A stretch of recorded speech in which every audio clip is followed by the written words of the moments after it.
People always have something to say, and society and the LGBT community are very contradictory. Just a few weeks ago, I don't know if y'all remember, but it was these two boys on Twitter, Instagram, everything going viral because they was wearing mini skirts and they are quote unquote straight, and they were being lusted after. Everybody was saying, "Ooh, y'all look so good!" Like everybody, the gay men, the straight women, everybody was after these men.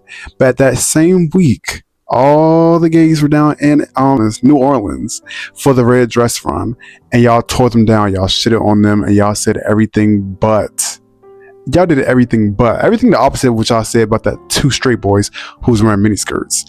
Now I'm like, when someone who is actually feminine, a feminine man who actually dresses this way and expresses themselves, and this is like their self-expression, identity, and all those things like that, why don't they get the same energy? Y'all hate on them, y'all shit on them, but when a straight man does it, all of a sudden it's attractive.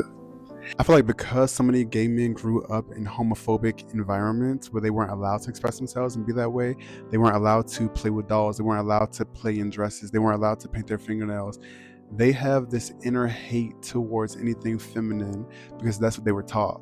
And I feel like we should really have a conversation and unpack that, but I don't think they're ready for that today.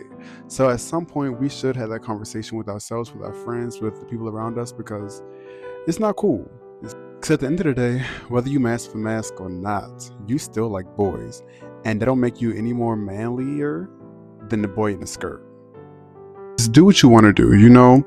Do what you want to do, be who you are, because at the end of the day, people going to talk shit anyway. They're going to talk about you, whether you're doing good or whether you're doing bad. So do what you want to do, be who you are. That's the whole point of this video.